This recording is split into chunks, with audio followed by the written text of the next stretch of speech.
honest I am now.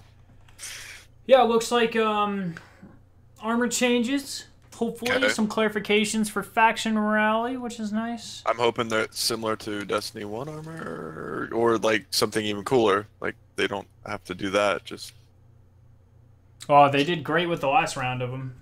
I got no doubt. good. Let's see, people. Yo, what's up, guys? Welcome. Hello, hello. What's up, everyone? Welcome, welcome, welcome. How are we doing, everyone? What's up? You guys ready to discuss some of these sexy changes? Looks like we're getting changes to all of these. Changes to Stompies, like we needed them. 3 per class. We'll see. We'll see. You don't think that Stompies needed changes? I think the Stompies are some of the most powerful Crucible exotics in the game. What's up, everyone? Yeah, but nobody uses them. Yeah, tell that to my comp card, my friend. Oh, you use it in comp? I don't. I get murdered by them in comp. Welcome, everyone.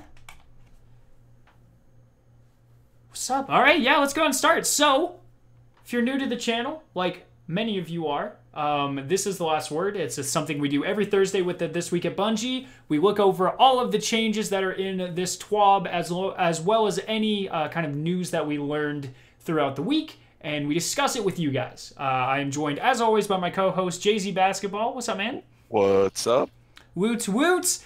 Yeah, so this is what we're going to be looking at today, mostly just the TWAB. We didn't get a lot of other information. I have a couple tidbits that I might bring up. They're barely even worth it. But so yeah, the most of it is going to be focused on the faction rally, the Iron Banner Fighting Lion ornament, which I do want to talk about, and then that'll be towards the end. But mostly, I do want to focus and kind of learn and dive into these exotic armor changes. So remember, if you are joining us in chat, to leave all your feedback to everything we discuss or anything I read down there, because I love this to be interactive with you guys, like a conversation. That's the whole point. So yeah, welcome everyone that's just now joining, by the way. All right, so this one's written by Cosmo. This week at Bungie, we welcome back the factions. Everyone is back from E3, and we're heads down working hard on Forsaken. Several thousand players already got to play Gambit, and we are extremely excited for more to play it, both at Guardian Con and when Forsaken releases on September 4th. Meanwhile, the Iron Banner rages on. You have the rest of the week to rank up with Lord Saladin and earn the Season 3 ornaments for your gear. Make sure you turn in everything before the reset on June 26th at 10, or you'll have to wait until the next Iron Banner to claim your rewards. There you go. And tokens don't reset anymore, so don't forget that. So this is what I was talking about with a correction. In a previous This Week at Bungie, we told you that the winners offering weapon would be added to the event reward pool after the first event, just like it worked in previous seasons. That was incorrect for Season 3. Oh, that's interesting, so they're changing it. Which will operate differently. During the season, the factions will continue to feature their original winners offering for all 3 events. Huh. Oh. Okay. If you didn't make it to rank 50 with your faction, you can pick up where you left off by pledging them again, or you can opt to start with new blood, but remember your pledge is account-wide. So, this changes things a little bit. So, the idea was to go Future War Cult the second season to get the sidearm, just so you could easily get it, right? This makes it more interesting. I still believe Future War Cult is going to win next time in 2 weeks, because A, that sidearm is beautiful, B, the Sunshot is one of the most coveted catalysts in the game, and C, and most importantly, from like a statistical kind of view, is they had by far the least amount. And so everyone who either pledged a New Monarchy or Dead Orbit is probably going to go to Future War Cult. That was probably the kind of strategy there to begin with. I don't see that changing. So I am predicting right now that Future War Cult does win next time, and we will be able to get that awesome, awesome sidearm. I'm pretty excited for it. I'm really hoping so, because that worries me a little bit, just for the fact that some people won't even know what they're doing when they pledge to other factions or anything like that. Right. And I really want that sidearm. It's not the end of the world if I don't get it, because the Sunshine Catalyst is, that much more important. But, it's still, it's one of those things that if they're not putting it in the loot pool, might be a problem. So we'll see. Hopefully it's not. Because before you could put one to each, so you would get the weapon regardless. Now it's you can't do that. So you have to just kind of take a guess, and that was my guess. That's the the strategy I was using because that was my second favorite catalyst. So, and we'll hope most people do that, but I'm kind of worried. Gator Skin says Faction Rally is next week. No, it should not be. It should actually be the week after next if they follow their normal thing. And here, it doesn't suggest here that it starts next week, so I really don't think it will be.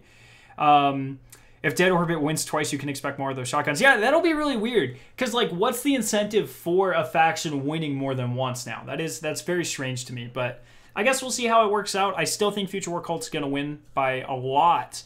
Well, there's probably still people that haven't got that catalyst, though, for the Graviton. Right. The first time around. So, like, even though they pledged to Dead Orbit, they're going to pledge again because, yeah, that's probably about 30% of the population right there, and then others that pledged New Monarchy or pledged Future War Cult first might be going Dead Orbit. So right, it might be closer than we think. I don't think it will be, but I guess we'll see. I guess we'll find out. Last month we did a tuning pass on exotic armor with 1.2.1. We've been working on more changes to more gear and want to give you a peek at which armor pieces we have plans for next. Here is Victor Anderson with the details. And it looks like we get 9 pieces. Lucky Raspberry, the Stompies, the Ahamkara Grasps, the Feedback Fences, which are annoying, the Doomfang Pauldrons, which I don't even remember what those do, the Dune Marchers, the Crown of the Tempest, Karmstein Gauntlets, and the Starfire Protocol. I don't remember what like 3 of those things do, so they definitely need a rework. Victor says, we're bringing another set of exotic changes to exotic armor with update 1.2.3. As we continue to iterate on exotic armor, we hope that you will continue to provide feedback. You've heard the goals from the last TWAB where we introduced the changes, so let's get right into them. Like the update 1.21 changes, anything written below is an addition to any existing benefits that the exotic already provides, unless it's explicitly mentioned. Okay, so first one, Hunter, Lucky Raspberry. Increased chance to fully recharge your Arc Bolt grenades on a Arc Bolt grenade hits. Guarantees a recharge on getting a full chain that hits 4 targets. And they say to that, while just about anybody could appreciate the theoretically infinite grenades Lucky Raspberry could generate, its purely random nature made many people shy away from it. With this change, your input will now affect the outcome, so plan your throws accordingly. That'll make it more viable in PvE. Yes. I don't know. But that's not, there's still no reason to use that over Raid and Flux. No. So no, and then in PvE, there's no reason to use it over the boots or the Celestial Nighthawk. Right. That's very interesting. Or, yeah, and Raid and Flux, yeah. So like any of the all of them have dedicated PvP exotics, so that doesn't really. I don't know, unless you need grenade kills for some reason. I just don't, because like Lucky Raspberry would shine through in like comp, but once again, why would you not just use the Hunter helmet to regen all your health? Yes. I agree, Forcer. You put Lucky Raspberry down, thumb. I agree. That's not a very compelling change. I still believe that will be a very meh exotic. And I don't know. It doesn't seem that great. Next one are going to be the Stompies. Increased benefits while using Strafe Jump and Triple Jump. Oh, that makes sense. The usage rate of Stompies and Crucible was fairly good, but since it mostly affected high jump, people somewhat pigeonholed if they wanted to change up their air game, so the other double jump variants were tweaked to have more impact. That's interesting. So, I mean, hell, if I can have increased triple jump with Stompies, that's going to be crazy. I'll be happy with that. Once again, though, I mean, it's good. Like they said, the usage rate of it in Crucible is fairly high, especially in like comp when you're wanting to move really fast and stuff. But what makes me choose this over a helmet that gives me full health? It's very interesting. Well, the only thing I can see where it would be beneficial is because it makes you run faster too, right? Turn radius? Just keep talking. Is it turn radius? Well, let me so, yeah. Like the jump puzzles in the raids, like that's the only, just to get around faster to jump to higher spots. Yeah, it increases sprint speed and slide distance. Yeah, it'll be more useful in raids. In something like just the first part of Eater of Worlds, the first part of any raid, wherever you're not doing DPS, having more mobility is always a good thing. So yeah, that they might become a sort of staple of my raid loadout early. But I guess we'll see. Yeah, I hope they make it like the Bones of Ao. They didn't specify here, but if you have triple jump and the Stompies make you have quadruple jump now, that would be sick. But it doesn't look like. Well, before they just were much higher jumps, so I'm guessing they'll just give you some height on the triple jump. Right. And the final Hunter one, Young Ahamkar's Spine, removed marking functionality. You can't nerf something when you're buffing them. Come on. Improved the trip mine's grenade blast radius and throw speed, and made it so your trip mine grenades are harder to destroy. Solar ability hits now grant some trip mine grenade energy. While the marking functionality, while useful in some circumstances, such as in the Crucible, did not have much merit in PvE, so we removed it to head in a better direction. Now your trip mine grenades are punchier, and you can get access to them faster. That's all right. Okay, so I like most of that. Like, so now, like, it could cause you to move some solar weapons in your, like, rotation, but what did they do in Destiny 1? They gave you a second trip mine grenade. Yeah, that's yeah. I think that's what everybody's looking for. I don't know why they didn't. Like, trip mines aren't that great in PvE, and they're meh in PvP, kind of. So, yeah, give us a second trip mine. You could get a second trip mine from the gauntlets for the hunter. Why can't you? Or the what is it? The arc bolt? Not the arc bolt. The tracking one. Oh, swarm. Yeah, the swarm grenade. Oh, scatter nades. Scatter nades, yes. You get a second one of that. Why can't they just do the same thing? Yeah, that's fair. Yeah, I agree with that. I don't know. Young Ahamkar's Spine in Destiny 1, especially during like Mayhem, were some of my favorite exotics. I agree with that. Just lasting longer, it doesn't really matter. Meh. I mean, when's the last time you were killed by a trip mine grenade in PvP? I can't even tell you when. Everyone's Arc Strider now. Yeah. There's no... never... yeah. The last time I died from a trip mine grenade was myself, and it was the last time we raided. Yeah. Yep. Yeah. Titan, the feedback fences now grants Fury Conductor stacks on melee hits instead of kills. Fury Conductor now grants stacking melee damage resistance. These changes were mostly aimed at making Fury Conductors better in PvE encounters. While the feedback fences could protect you from a horde of Thrall by keeping them staggered, it just wasn't that much use against something like a Hive Knight wielding a sword. The changes also make this exotic better in Crucible, but the solution of just shooting opponents still works. Meh, once again, I think the main thing for the feedback fence will always be Crucible, and it will always just be to take someone with you in a melee fight, which is one of the most annoying ways to die, by the way. If you're like on a kill streak and you punch someone and then you die because of it, that'll set me off. And that's hard to use that over punchy gloves in the raid too to get the heavy ammo. So like. I mean that's a great thing, especially if you're like, say, because Josh likes to, go up on the front lines and fight, like that. So that'd be good for him. But like, why would you use that over something that gives you extra heavy ammo? Right. When you melee kill somebody. Yeah, exactly. I do wanna apologize, Gatorskin. He actually seems like he's right because I missed this line. Faction rallies will be available Tuesday 26th through the following, which is next week. So I don't know why they're. Wow. Oh, I bet they're making way. They're gonna give it to us now, and next month is gonna be Solstice of Heroes, and I guarantee they're skipping one for that event. And so they're giving it to us early, so we have more time. Oh, then we'll have August. Time. Right. Yeah, for the last one. Okay. Yeah. So there's still only plans on being 3. It looks like. Okay. The next one, Doomfane Pauldrons. Void melee kills now grant more super energy, and shield throw hits now extend the duration of your super. Titans have a lot of exotics that help with punching things. To differentiate this one from the rest of the herd, we've increased the impact on this exotic this exotic has on your super and on how you use it.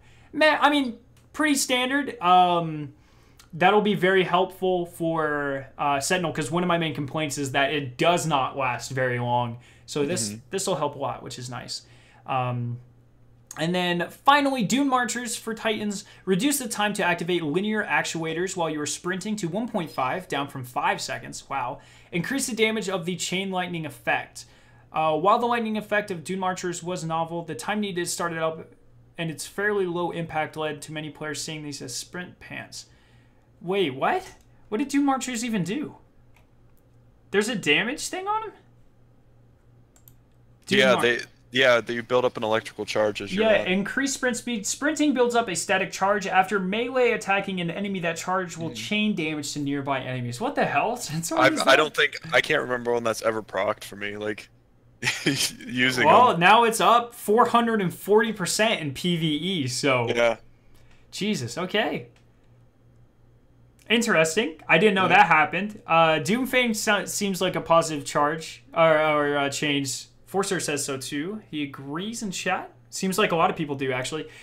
Doom Marchers, that's a dumb example. Like, they're cool because, like I said, it's good to have, like... Do they increase your sprint speed? Yes, they do. Yeah, okay, so that's good. That's just such a weird exotic perk.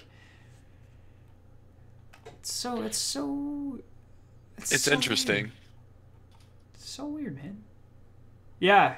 Okay, interesting. Okay, and now the Warlock ones. Crown of Tempests collapse the total number of stacks of conduction tines to 3 with the same total effect, and each stack of conduction tines lowers the upkeep cost of Storm Trance. I guess I should probably read what this exotic does real quick. You think I would know? Oh, I don't even own one. Rip. Do you know what the Tempest does? Oh, yeah, I can just look at it right now. Give me a second. Okay. Hopefully I have it on this character. I got it. I have one in my vault. I got it. Oh, go ahead. Arc ability kills increase the recharge rate of your arc abilities. Oh, so it's just saying you recharge faster. Okay. Nezrak's Sin and this exotic were quite similar, so we pushed harder on this exotic for Stormcallers who want to invest heavily in ability use. Warlocks also don't have many exotics that modify their supers, and not receiving the full benefit of Conduction Tines during Storm Trance was a little bit disheartening, so we've added a benefit during the super's duration to alleviate that. So essentially now, that's interesting. So every time you get a kill in Storm Trance, you now... It now drains slower, it lasts longer, which is very interesting. Well, I mean, like, I was actually just talking about this last night, because the words, Jay-Z. Words, Jay-Z. The Hunter one lasts so much longer for the same element than Storm Trance, and that shouldn't be because it's already more powerful because you can chain those hits to gain more power. Exactly. So, like, they needed something like this, something that was similar to the chess piece for the Hunter. But the Hunter extends the duration. This just makes it go away less quickly. Like, they worded it really weirdly. I don't know. It's kind of the same thing, though, like, if you think about it. But yeah, I see what you're saying. Yeah. And just to address James Kohler, you non-Warlock player, I play Warlock a lot. Not Stormcaller. Stormcaller is easily one of the most useless classes in the game. There's always something that does better than it, which is fine. I mean, it's awesome. It's cool. It needs a little bit of love. Hopefully this helps. I don't see this helping though. But it was top tier when when we were doing the Leviathan for the first time. Yeah, back when pulse grenades were all that mattered. Yeah. Man. All right, next one, Karnstein armlets. I know I have these. Let me see what these. Those are the ones that give you health on melee hits. On melee hits. Yeah, I thought that's what they did. I used to use those in baths when we were in the raid originally. Okay, so now removed melee hit effects. Oh, well, melee kills now instantly heal you and then grant continuous healing for 8 seconds. That's insane. Okay. In this iteration of Karnstein armlets, we've simplified this exotic to be about death and healing. Previously, the effect was split between hits and kills, providing inconsistent experiences. While the effect is much more basic now, it should be more reliable and more effective in most situations. Holy shit. If you are a Voidwalker, and so... God dang. So you can proc Devour, and then as you proc Devour, not only do you get all your health back, you get continuous healing for 8 additional seconds. That is disgusting. It's going to be a great solo class, but I just don't see it like as raid worthy or anything like that when you've got the Lunafaction boots sitting right in your inventory. Right. Wow. I mean, just that. I think in PvE, or no, excuse me, in PvP, I think that's an amazing change. That. Oh yeah. Yeah. That seems great. But you have to get a kill with the melee, yeah. But But I mean, see for what you're Devour saying. Warlocks, that's not hard at all. You know, that's like Yeah. that's like your subclass. This is going to be kind of gross. We'll see. And then finally, Words Scarrow. Wow, we're all over the place. Starfire Protocol. Empowering Rift weapon damage now grants fusion grenade energy. Oh, great. Much as with the Lunafaction boots, we felt like giving a bonus to players who decided to go on the offense with Empowering Rift rather than playing it safe with the Healing Rift. That's a boring one. But yeah, that's all of them. Let's see, what do people think? Welcome everyone who's just joining, by the way. Welcome, welcome. So, what do you think about the Starfire? Rift damage hits now, grant fusion grenade. Fusion grenades? No. Really? Yeah. Of all the grenades, fusion grenades. Like, Yeah. I could see, like, any grenade energy. Or, like, solar grenade, just period. Oh, come on. Nah, I think that's a dumb move. There's no reason to ever use that above any other exotic. Well, what it was before is fusion grenade kills gave you an extra rift. Well, you still get it in addition to that. Oh, okay. That's Yeah. just... so basically it's stacks. So you get an additional rift and then you get additional grenade in the rift. Right. Yeah. I kind of get it, but again, Lunafaction boots. Right. Blue, compared to the first exotic armor changes, these are quite boring. Well, I think that's because we have a lot more powerful exotics because of the last change. But I think the Stompy change, the Doomfang changes, and the Karmstein armlets are all very, very powerful changes. All the rest are kind of meh, just because they're meh exotics to begin with. That's very interesting. I think all of those are going to kind of come top tier, sort of like how Lunafaction, not quite as powerful as Lunafaction, obviously, but it'll be up there. The Karnstein armlets, I think, will be used much, much more in PvP now. That's kind of disgusting. It's actually crazy. Yeah, that'll be. I don't know about Dune Marchers. People are saying don't forget about Dune Marchers, but I just don't. Dune Marchers are good for strikes because just getting around faster. Maybe, yeah. I never take off my crest though. I think that's my problem. Like in PvE, I'm rocking that crest always. Well, it's just that Titans don't have that one exotic like Hunters and now Warlocks have, to where Oh yeah, like a purely damaged one, right? Yeah. Right. Well, this help with shoulder charging, I guess. If you're gonna shoulder charge the boss, maybe. Well, I don't. If I remember right, it doesn't always do a shoulder charge. If you don't have shoulder charge equipped, it'll just like you punch them and it chains the electricity. Oh, okay. Yeah. I could be wrong though.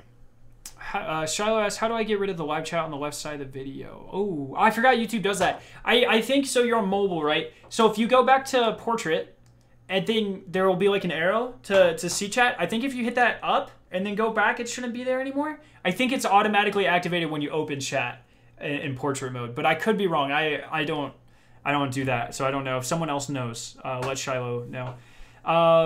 Shoulder charge with Striker and it demolishes. Yeah, that's what I was thinking. Maybe more along the lines of with Hammer Titan, so you can apply the melting point as well. But I guess we'll see.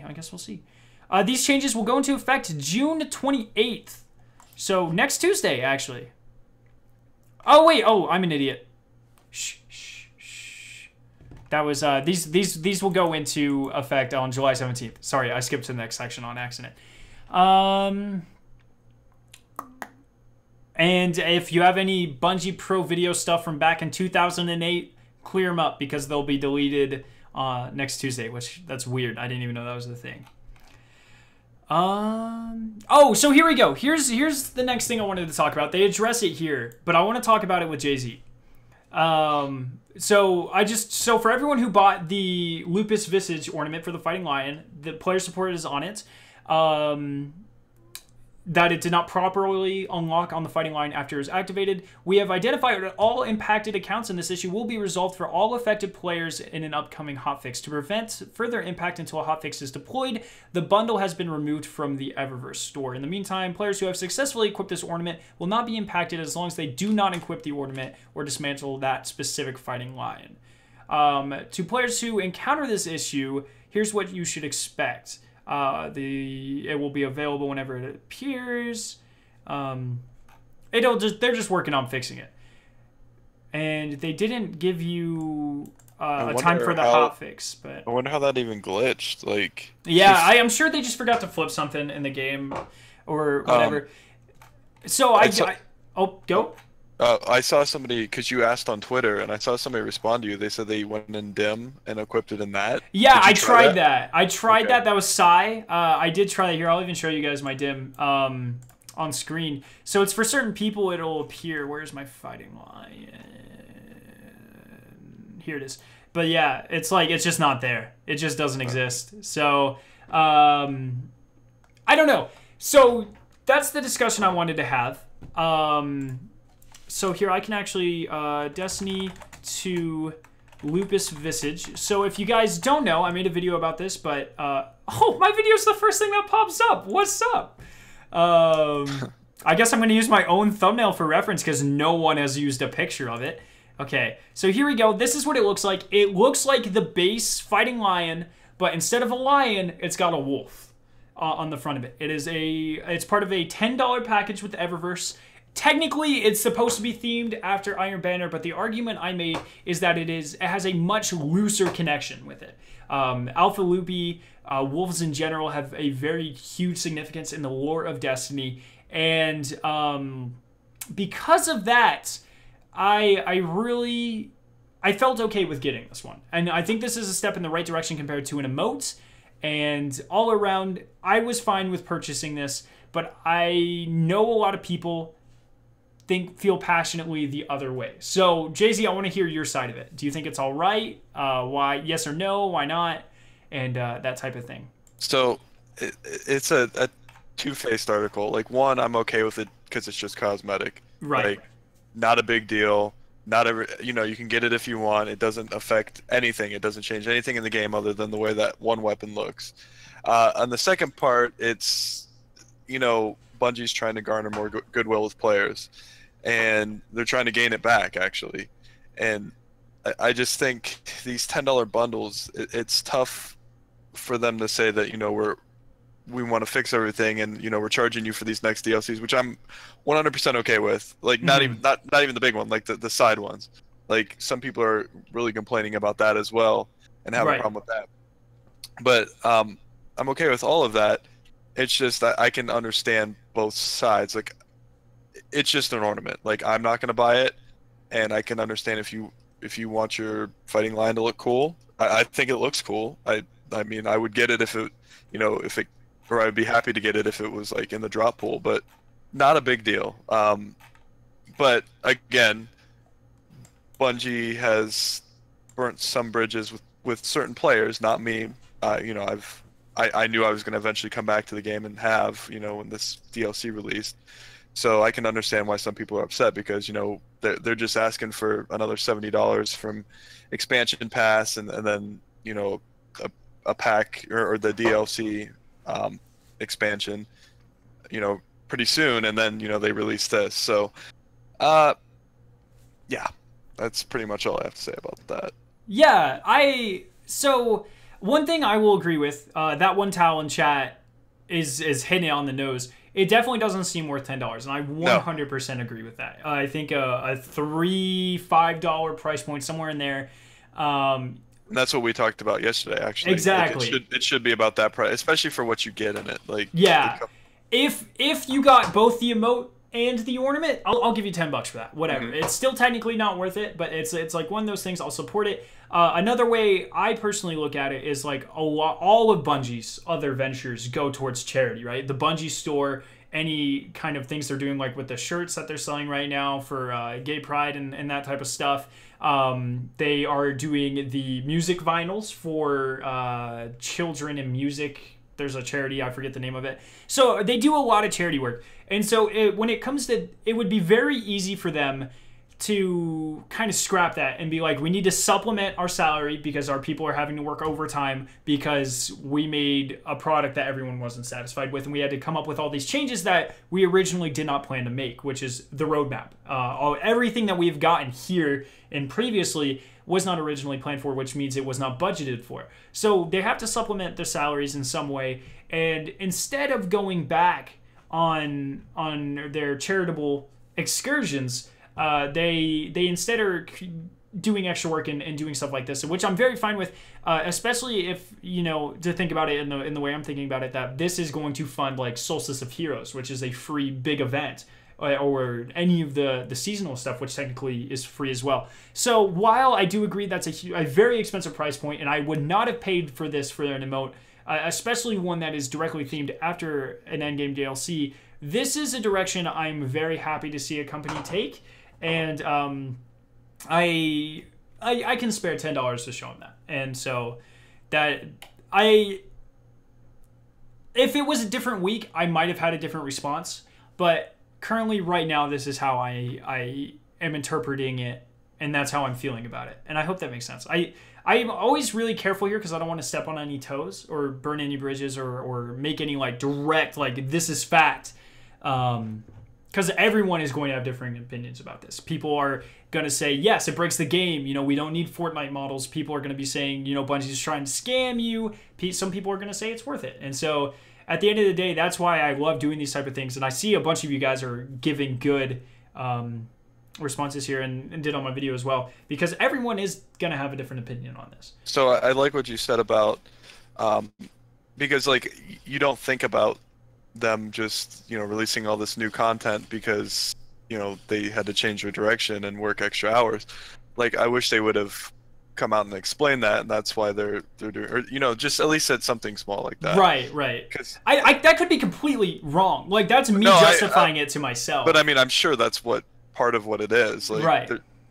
You know, it's got to be. Yeah. But yeah, you know, like that one Tal said, I think it's fine because it's cosmetic. It should cost less. I agree with both those things. At least they're not going in the direction of, here's some weapon mods that are crazy special or stats or whatever. And it's on the Fighting Lion. Like, come on, right? Mm-hmm. It's not huge. It's not one of these exotics that everyone is using. It's just kind of and it doesn't change the gun that much. It's still got the base silver. It looks very much like the Fighting Lion. It's just kind of like a makeover. So I appreciate it. I like it. And if it was more Iron Banner themed, I would not be as happy. But and like I said, it's in an Iron Banner box. Technically, I get it's supposed to be themed after Iron Banner, but the argument could very easily be made that, you know, maybe there's more general overarching things. Whereas with the Iron Banner emote, you can't say that's not Iron Banner because the Iron Banner sigil and the Iron Ward sigil literally popped up. So, yeah. I think people have more to complain about when the next event comes out, because I'm sure they'll have some paid content. I don't know. That too. Well, they had the faction rally ones, right? And like we saw the assets for them in the game, and they never released them. So I'm not really sure what's up with that. I hope the main thing that Bungie takes away is, if you're going to have this type of cosmetic stuff, make them not relate. Like, if you want to sell extra bundles during the faction rallies, that's fine. Don't make them faction rally themed. Like, make them selfie emote, popcorn emote, sweeping emote, whatever the fuck you want to sell. Do that. Just don't do the end game, because that crosses a line. I think a brilliant one would be right now. They just announced Kate 6 is dying. That we know for a fact he's dead. He's going to stay dead. So if they made a holographic emote where you were holding a chicken like he does in the vanilla campaign and like petting it or something, perfect. Not related to the game, the end game. It's directly related to the story, and you know that's something. Put a $10 price point on that. I would probably buy that for $10, honestly. It's a novelty item. Plus, it'd be funny. It would be really funny, exactly, and it's a way that you can fund your game and supplement salaries without basing it on an activity that honestly rewards based on that activity should just come from it. It's called end game for a reason. Like, that's where the loot's supposed to come from. And so I get it. I get a lot of people's kind of like quarrels with this. I really do, because I agree with a majority of them. I really hope Bungie is listening to the community feedback on this and being like, okay, next season we're gonna throw the equivalent of the popcorn emote in there, and that's fine. They can buy it for $5-10 if they want to, but all Iron Banner raid themed stuff, you know, that's coming from those activities, and that's really the way it should be. Sai says he wants that emote. That'd be a really cool emote. I would be down for that, honestly. All right, let's see what people in chat are saying. Shiloh, what are you most excited for with the Forsaken? The entire thing? More grinding. They announced, I'm going to do a video on this tomorrow once I read some more details on it. They announced that the campaign's not linear, that you can choose which barons to go hunt down first, which is really cool. I think that's awesome. I'm very excited for a more open world-esque version of Destiny like that. Carlos Antonio says, Scarrow, what do you think that people should be getting excited for Forsaken? Should be careful not to bank too much on Bungie's storytelling abilities. I don't think so. All of Bungie's major releases being Scratch Vanilla, so being Taken King, Destiny 2, and what we have seen of Forsaken thus far, have had magnificent stories. Very well fleshed out, very well told, big bads that everyone wants to hate and loves to hate. And I think it'll have a best story in Destiny history. I've heard a lot of good things about the first mission. We know that historically the first mission is really awesome and then it falls off. But especially with them cutting back on campaigns because they understand that these shorter campaigns don't really do these stories justice, I think they know how important the story is. And I would expect a very good one. I wouldn't bank on it being about... Like, this isn't a Gearbox game, right? This is Bungie. Bungie has been story crafting huge worlds for 2 decades now. Like, I think it'll be great. So, and like, that's the thing. It's like, I've said this for 2 consecutive weeks now. You're going to play through the story 3 times. You might do some heroic missions, but you're not, like, past that, like, even if it's like, the real meat or potatoes of the game is going to be endgame. Endgame. They made a whole destination centered around it because of that exact thing. I totally agree. Well, it'd be nice to have an awesome story. Like, I guess most of people that have the same mindset as us are not here for just the story. Just the story, not primarily the story. It's an awesome thing to have on the side. It really helps the kind of the feeling of going for these extra catalysts and things you're farming. But the main thing is the gameplay. Absolutely, I agree with that. What a name, Fetus Omega. What a legend. I was not very excited about the new exotics, but it could be really hard to tell how effective the changes are without testing. Which of the new exotic armor changes are going to be meta? That's a really good question. For instance, the boots, the Lion Rampant changes I thought were going to be terrible, and they're actually just all over Crucible right now. So it's really hard to tell how effective these are. I think a lot more people will be using the Stompies. The Doomfane Pauldrons, I think we'll see a Sentinel usage rise up because being able to extend the duration of Sentinel is really big. And then the Karnstein, I think, are going to become the meta PvP go-to for Warlocks, which I like. These will compete with the ones that make you reload faster, the Ophidian Aspects. So which I use those in Crucible. Like that's my Crucible setup is Ophidian. And so it'll be really. I think the continuous healing for 8 seconds. I think that's gonna be pretty baller.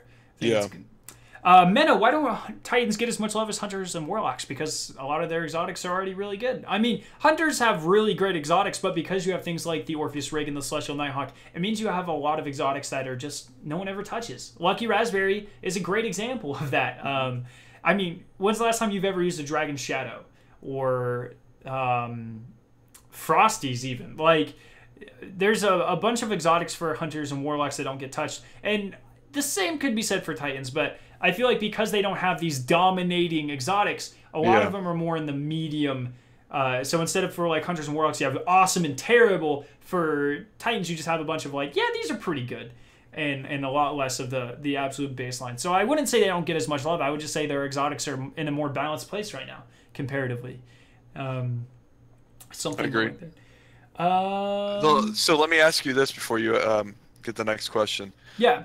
Not a lot. There's been some backlash on the new DLC requiring you to have all the previous DLCs to get the new expansion.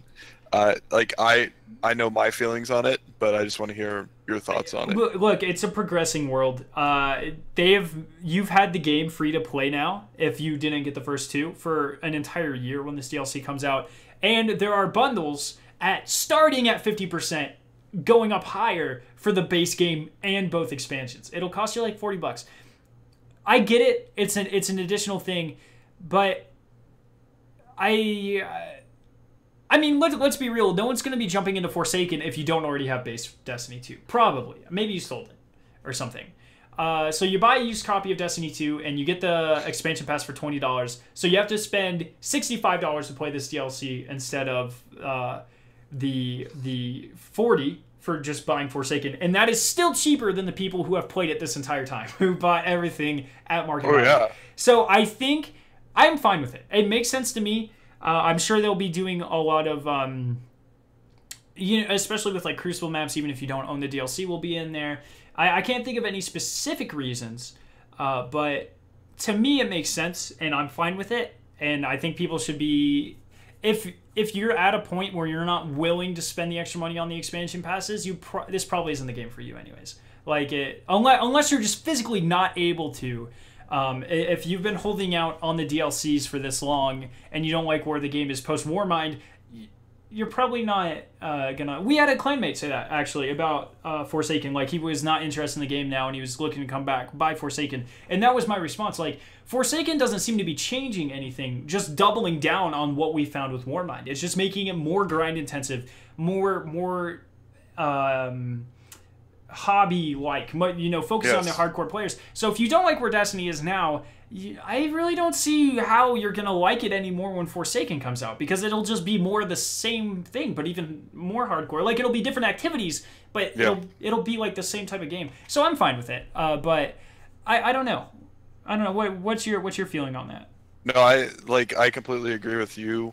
I can't name a game where, other than like Call of Duties, where you don't have to buy all the expansions to play, the latest content. So, like, I don't see a problem with it, and I don't know why people are complaining, because the last Destiny was the same way. You couldn't just buy Taken King and have all the DLCs previous to that. Like, they came out with the bundle, and I'm sure they're going to come out with bundles as well when this comes out, like the $60, and you get everything, except for like the upcoming DLCs. I mean, $60 for that kind of value of what's coming out, that's going to be insane. Yeah. And I don't understand what people's problems are, because they're expecting Bungie to give us stuff for free. Okay, so Bungie admitted their mistakes. Bungie's correcting their mistakes. They're working, putting extra people in development, putting extra time and effort into it. Like, that's all you can ask for from a developer. When they screw up something and they fix it, like, what more do you want? Like, do you want them to just give us a bunch of free stuff? Like, I don't get it. And like, you still have to make money. And yeah, and especially like Fetus Omega just brought up, you have to keep in mind it's not just Bungie, it's High Moon and the other one, Vicarious Visions, as well. Like, it's 3 studios that has to be paid, which is 3 entire staffs and marketing teams and that type of thing. So I get it. Yeah, I get why people are going to be angry, but honestly, like, what if some of the Forsaken stuff has you go to Mercury, has you go to Mars? Yeah. Well, I mean, you're limiting yourself too if you're going to get like the latest DLC. Right. You're limiting yourself from doing anything else, in the game, like, because you're going to want all that stuff. Right. To flesh out your collection if you're anything like us. But I mean, I understand a lot of people aren't. But yeah. Yeah, and like Sai said, from a developer standpoint, it has to be easier to develop things if you require people to have all available content. Exactly. Like, just think, like, if people in Forsaken weren't required to have it, then they couldn't be like, go run Eater of Worlds for X quest line or whatever. I completely agree, man. I think people's biggest issue with it was how bad, publicly perceived the Curse of Osiris was. Yeah. I mean, but like I said, Warmind fixed everything. And they're $20 bundled right now. That's cheaper than freaking Warmind was by itself. So, yep. Yeah. But I mean, like, that's people's like biggest thing is like, oh, you're forcing us to buy Curse, but but like, not every developer makes great DLCs 100% of the time. Like, it's, right. So. And just to address this, Shiloh says, I heard they were in a partnership with Blizzard. Yes, that's not with development, though. That is purely for the PC port of the game, instead of, like, running off of Steam or whatever. It's in the Blizzard store. But they don't, as far as I know, they don't help with any of the game. I could be wrong on that, but I have not heard anything of Blizzard teams working on Destiny. Yeah, so one more thing I wanted to bring up, and this is just kind of like latest addition to this. So they did mention in an article, and in my video tomorrow, I'll try to find this article because it was a really good read, that there were going to be more raid layers, specifically one with each of the premium content expansions, but they said they weren't ready to announce where they were yet. And that's really exciting to me, because the Dreaming City doesn't seem like something you can just throw raid layers at. It seems like it's going to be one kind of place, and that's going to be our major raid, and it's going to evolve over time, but it's going to be huge, but there's not going to be left. It's going to be a beginning and end storyline. It'll be a Vault of Glass. With Vault of Glass, you enter, you kill Atheon, there's no room for expansion there, right? I think this is going to be one of those. And then my hope is that the raid layers are back with Callus, and by the end of Destiny 2, we have completely wrapped up or gotten to the end of this story arc with Callus, and we're to the point where in Destiny 3, when we have to fight Savathun, either we've eliminated Callus or he's on our side and he's going to help us out or something. But I think that would be so cool, because as most of you guys know, there's like 6 people that Callus still has tasked us to kill, and we haven't killed them yet. And I think that would be really cool if we had raid layers centered around that. But it's just a thought. So now, just because they're kind of dodging around the raid layer location, Jay-Z, do you think they would do that if it was just going to be like additions to the Dreaming City? Do you think they haven't started working on them yet, so they don't know where it's going to be and they're leaving their options open? I would say at least one of them probably will be in that same area. Mm-hmm. But it makes sense for them to finish up the Callus storyline, to be honest with you. But I know a lot of people are so done with the ship. It doesn't, yeah, it doesn't matter to them if they finish that up, because they're just so tired of. Well, it can be a raid layer associated with the Leviathan, but not. Well, the Leviathan. But I mean, Eater of Worlds, like, you barely saw the ship, just the first part. Oh, that's really. A really good point. Yeah, yeah. They did a really good job of basically putting it outside. Like, you were still on the ship, but you weren't. But I mean, you just zoom back into the throne, or the end of the throne room below it. Right. At the very end. So right.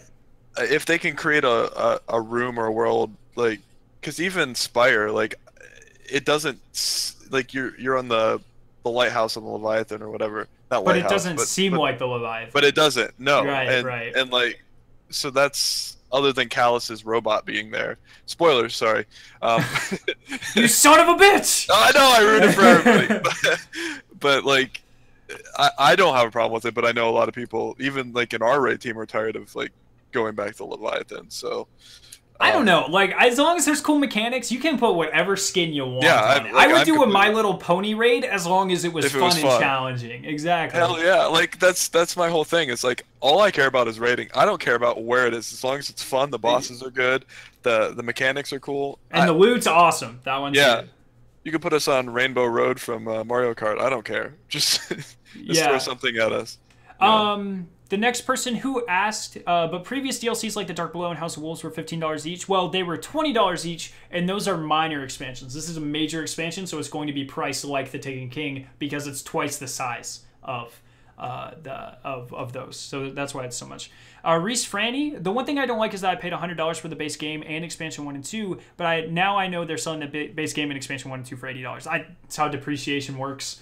It's technically not worth as much. All the experiences are had. You don't have as much time to experience it before Forsaken comes out. That type of thing. I mean, last year's car model is cheaper this year than it was last year. Well, I mean, I just bought Titanfall 2 last weekend for $6. So yeah, games go down over time. That's just the nature. Because they want to sell as many of it as they can, and once market value dictates that we're not selling as many of this, then they lower the price so more people buy it. That's what they're doing. Yeah. Potato Bro, they openly stated they aren't going to be doing the raid layers on the Leviathan. I read everything Bungie puts out, and I've never seen that. And the next ones are going to be in the Dreaming City. Once again, I literally just read an article this morning that said they're not discussing where the new raid layers are going to be.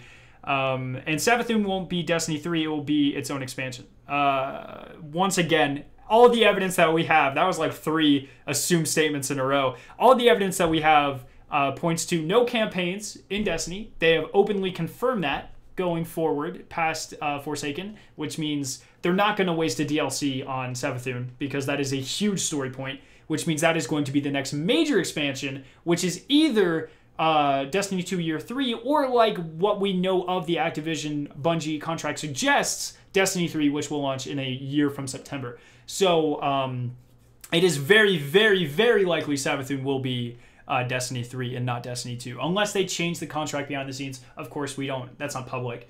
But from what we know through lawsuits, through people talking out about it, there's technically supposed to be a new Bungie game every 2 years, a new Destiny game every 2 years, and of course a year from September would be 2 years. And since they're not having campaigns now, that means Savathun would be the star of that game, star antagonist. Once again, they are not talking about where the raid layers are. If it was in the Dreaming City, I'm fairly certain they would just come out and say, yeah, we're going to have raid, like they did with the Leviathan. We knew about raid layers. It wasn't before the game launched, but it was right after the game launched, right? Yeah. It might have even been before the game launched. I don't remember. No. It was right after. It was right after the game launched. And then they have never openly stated that there will not be another raid layer for the Leviathan. They just wrapped up these two. So I don't know where you're getting your information, but I would stop watching them because that's wrong. I could not be more happy with raid. Like, compared to the quality, especially at launch of Crota and like House of Wolves, like these raid layers blow both of those raids. Oh, out of the water, and not even close, dude. And Spire of Stars and Eater of Worlds are two of my favorite 3 raids of all time, and it's insane. Yeah, I would not mind it being back on the Leviathan. I am so invested in that story. I would be very excited for that. But I guess we'll see, man. I guess we'll see. RJG, do you think / worry about Year 1 weapons being stronger than Year 2? So I have not watched Dado's new video. I've heard that he voices his concern about this in the new one. From my perspective, that excites me to an extent. They said it is going to be very pricey economically in terms of in-game currency to bring up Year 1 weapons to Year 2. But for hardcore players like me, JZR, Raid Team, most of you guys, that doesn't matter because we're going to be rolling in these materials soon after launch anyways. So it means like Radrix's Claymore, the Iclo Shotgun, these type of things are going to be viable in the new sandbox, which is awesome. That's fantastic. Do I worry about Year 2 weapons being weaker than Year 1 weapons? No, because Bungie knows they have to make new and exciting loot, and so it's only going to get more unique and more powerful going forward. Just like how with the new expansion, when we got all these exotic buffs and we needed more powerful weapons, they pretty much came through on that. Huckleberry is fantastic in PvE. It's one of the best ad clears I know in the game. Sleeper Simulant is the best exotic, in my opinion, in the game. The most powerful, it's the most well-rounded, that type of thing. Worldline Zero is disappointing, but I try to forget that one. I mean, there's all sorts of weapons in the game, in armor change, even these armor changes. Like, Bungie knows that they just need to keep going up and up and up and up and up, and more powerful, more powerful, more powerful. And I think that if anything, the idea of Year 1 weapons and these top tier weapons coming forward to Year 2 and still being viable, if anything, that's going to push them to be even more creative and make even more powerful things and make competitive weapons, which is what I'm personally most excited for.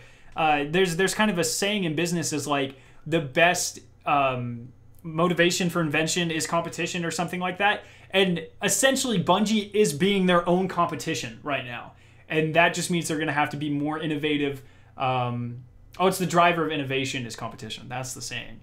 Anyway, so Bungie is going to be driving their own innovation and making themselves be more creative to feed us, which is awesome. I'm so excited about that. I don't know what Dado says. Yes, there's a very real possibility that a lot of the weapons at first will seem kind of sucky, especially because they have random rolls. Like random rolls. Yeah. Why am I going to go with a random rolled XX Luna dab classed or whatever over the Radrix's I already know has the best perks in the game? But people are going to start to figure out really quick, like, oh, when you get this perk combination on this hand cannon, it's better than anything in year 1.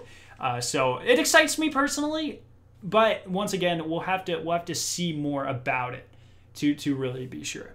Well, you made the exact point I was going to make is when it first starts out, it'll seem that way, but like we're talking about random rolls here, and random rolls equals best tier gun with best perks. So, which I don't believe there's really any. I mean, there's top tier guns, obviously. There's always going to be, regardless. But they've tried to balance them out as much to where there's more usable weapons. So you're going to get those top tier guns, and not everybody's going to have them like rolled perfectly. But it's going to be a fun grind. It's going to be a fun chase to get that, and I'm looking forward to that. Right, right. And like Sai says, overall, it's too early to speculate reasonably. There's a lot about the systems we have yet to learn about, which is absolutely true. And then he brings up the new mod system and that kind of stuff. We still don't know what that's going to be like. Can you mod year 2 weapons more than year 1 weapons? Or, like, there's a lot of ways Bungie could do this. I mean, even if you just look at, like, in Destiny year 1, a lot of the guns only had like 1 or 2 perks on them, and then you go forward to re-rolling and all this stuff. And I mean, some weapons, I think some of the Queen's weapons in House of Wolves and in the April update could have 3 perks on them, right, Jay-Z? Like Vanilla Destiny, they had 3 perks on most legendaries. Oh, like 3 actual perks, or like barrels and stuff? So you had your sights, and then like the tier system. So like normally it was like 2, 2, 3. Right. So you could choose between 2, and choose between 3, and then they changed it. Like it was dependent on manufacturer and gun right, and right, and where it came from and stuff. Yeah. Yeah. After that, so I specifically remember a couple of the Queen's weapons had like 3 like actual perks on them though, like hidden hand, stuff like 3 like not barrels and custom. Yeah, and then like your and your flawless trials weapons had 3 perks because they had that extra perk. Oh yeah, exactly. Yeah, things like that. So yeah, like so the only thing that I'm glad that they're bringing these up to light level, because Destiny right after House of Wolves, when you got those trials weapons with the burns, or even just like what was the pulse rifle called from Trials? The messenger. Yeah, my favorite gun all time in Destiny, right there. And then it was unusable like after that. So well, I mean, you could use it in normal Crucible, but I mean, you couldn't use it in Trials, and you couldn't use it in Iron Banner because light levels mattered after that. So like you got like 3 to 4 months with that, and then it was like, it's done, which kind of sucked. But that's why I'm glad they're doing this, because like, bring it up, yeah. Make our stuff matter. I agree with that. I wouldn't short term or short summary. I would not be worried. Like Sai says, we have a lot of systems we don't know about. I guarantee some of these random rolls are going to be insane, because they always are, and there's always some unintended combination that makes a weapon just disgusting. Luna, I'm looking at you. Or Palindrome. Jesus. There's so many great examples. Hanjuri. So many great examples of these random rolls really just being amazing when no one really saw that coming. Because the Hung Jury wasn't like the best like stat wise as far as scout rifles go, but just had that perfect combination of perks. Yeah. But in short, I personally am not worried. I would encourage other people not to be worried, but to be excited. But at the end of the day, until we learn more and get to play with it ourselves, who the heck really knows, right? So I think that is going to be pretty much the end of the stream. Right at an hour. That's pretty good, man. That's pretty good. So overall, pretty excited for all of these changes. Very excited to figure out more about Solstice of Heroes. We should be learning about that like any day now. Maybe even next week. If not this like a week from today, absolutely guarantee 2 weeks from today we'll learn about it. So before we go, I had one more question to ask you. What was the multiplayer mode? The PvP one? Gambit. Do you think they'll come out with new maps with each one of the new DLCs? So I don't know about that. Right now, there are 4 enemy combinations leading towards 36 total combinations you can get, I believe they said. I don't remember exactly.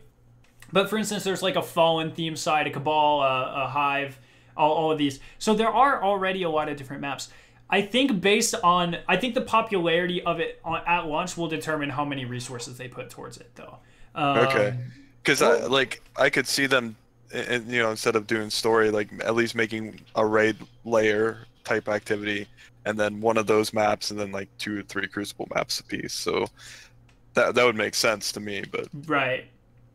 I guess it makes sense that they want to kind of wait and see how well it does. Like, for instance, they did say there's no, like, private matches or competitive mode for Gambit yet, but it is something they're very open to doing in the future, which I hope so. I think that would be awesome. So well, they eventually put sparrow racing in Destiny 1, you know. Oh, and then no one played it. Yeah. Yeah. I mean, like, at least give them time. This would be fun to have like proper clan tournaments in Gambit. That would be awesome. Yeah, I agree. But yeah, I think that's gonna wrap up everything. So thank each and every one of you for tuning out. We had a huge audience today. Thank you guys so much. I love the discussion as always. That's the whole reason we do this. Thank you guys so much.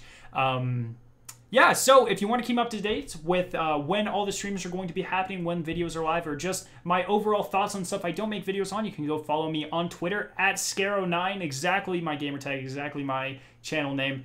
Super easy to follow me over there. And then, of course, you know my YouTube channel. And then, Jay-Z, you can do your thing, man. Jay-Z Basketball 25, as you see on the bottom of the screen on the Twitters. Woot woot. There we go, guys. Fun stuff. I'm excited. Go Future War Cult on Tuesday. Yes. We're going to get that awesome catalyst, that awesome hand cannon, or sidearm. I'm very, very excited. Thank you guys once again, for tuning in. And yeah, we'll see you in the next one. Peace.